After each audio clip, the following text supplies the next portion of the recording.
ಗದಗ ತಾಲೂಕಿನ ಅಂತೂರು ಬೆಂತೂರು ಗ್ರಾಮದ ಬೂದೀಶ್ವರ ಸಂಸ್ಥಾನ ಮಠದಲ್ಲಿ ಪೂಜ್ಯ ಶ್ರೀ ರಾಚೋಟೇಶ್ವರ ಶಿವಾಚಾರ್ಯರ 60ನೇ ಮೌನಾನುಷ್ಠಾನ ಹಾಗೂ 16ನೇ ಶಿವಯೋಗ ಸಮಾಧಿಯ ಮುಕ್ತಾಯ ಸಮಾರಂಭವು ಇದೇ ಜುಲೈ 5ರಂದು ಬೆಳಿಗ್ಗೆ 10 ಗಂಟೆಗೆ ನಡೆಯಲಿದೆ ಎಂದು ಪ್ರವಚನಕಾರ ಮಡಿವಾಳಯ್ಯ ಶಾಸ್ತ್ರಿ ಅವರು ಹೇಳಿದರು.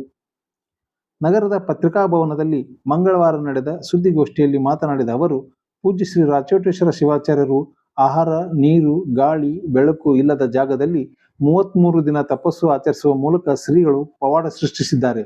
ಇದೇ ಜುಲೈ 5ರಂದು ಬೆಳಿಗ್ಗೆ 9:30ಕ್ಕೆ ಅವರು ತಪಸ್ಸು ಮಾಡಿದ ಜಾಗದಿಂದ ಹೊರಬಂದು ಭಕ್ತರಿಗೆ ದರ್ಶನ ನೀಡಲಿದ್ದಾರೆ ಎಂದು ಹೇಳಿದರು.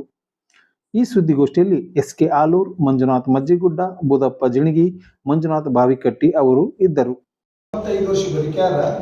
ನಾವು 775 ತಾಸು ಯೋಗದೊಳಗಿರೋಣ ಅನ್ನುವ ಭಾವದೊಳಗೆ ಪರಮ ಪೂಜ್ಯರು ಈಗಾಗಲೇ ಇವತ್ತಿಗೆ 29ನೇ ದಿನ.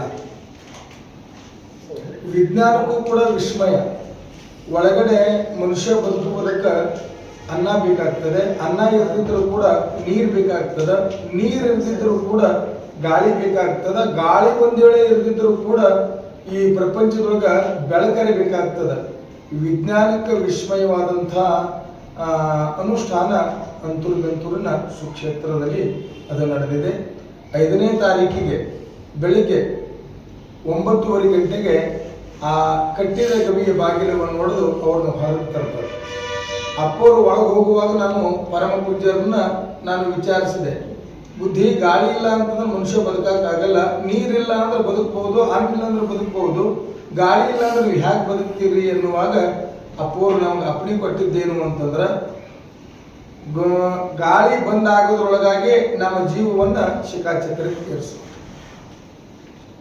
ಒಂದು 100 ವರ್ಷ ನಮ್ಮನ್ನ ಹೊರಗೆ ತರದೇ ಇದ್ರು ಕೂಡ ಪರಮ ಪೂಜ್ಯರು ಒಳಗೆ ಹ್ಯಾಂಗ್ ಕುಂತಿರ್ತಾರ ಹಾಗೆ ಇರ್ತಾರ ಅನ್ನುವಂಥದ್ದು. ಬಹುಶಃ ಇತಿಹಾಸದೊಳಗೆ ತಾವೆಲ್ಲ ಓದಿರ್ಬೋದು. ಉತ್ತರ ಪ್ರದೇಶದ ಯಾವುದೋ ಒಂದು ಕಡೆ ಭೂಕಂಪ ಆದಾಗ ಆ ಗವಿಯೊಳಗಿದ್ದಂಥ ಋಷಿಮುನಿಗಳು ಹೊರಗೆ ಬಂದ ಮೇಲೆ ಆ ಭೂಕಂಪ ಮತ್ತು ಭೂಕಂಪದ ಶಬ್ದಕ್ಕೆ ಅವ್ರಿಗೆ ಎಚ್ಚರಗೊಂಡು ಅವರು ಕೇಳಿದ್ರಂತ, ರಾಮರಾವಣರ ಯುದ್ಧ ಮುಗಿತೇನು ಅಂತ. ಅಂದ್ರೆ ಅವರು ರಾಮರಾವಣರ ಯುದ್ಧವನ್ನ ನೆನಪಿಗೆ ತಗೊಂತಾರ ಅಂತಂದ್ರೆ ಅವ್ರ ಹಿಂದೆ ಎಷ್ಟು ವರ್ಷ ಶಿವಯೋಗದೊಳಗೆ ಕುಂತಿರ್ಬೋದು ಅನ್ನುವಂಥದ್ದು. ಇದನ್ನ ರೂಢಿ ಒಳಗಿಲ್ಲದಕ್ಕೆ ನಮ್ಮ ಜನಗಳಿಗೆ ಇದೊಂದು ವಿಶೇಷತೆ ಅಂತ ಅನ್ಬೋದು. ಹಿಂದಿನ ಋಷಿಮುನಿಗಳ ಯೋಗವನ್ನ ನಮ್ಮ ರಾಚೋಟೇಶ್ವರ ಶಿವಾಚಾರ್ಯರು ಇತ್ತ ರೂಢಿಗೆ ತಂದಾರ. ಇದು 16ನೇ ಅವರುಗಳ ಶಿವಯೋಗ.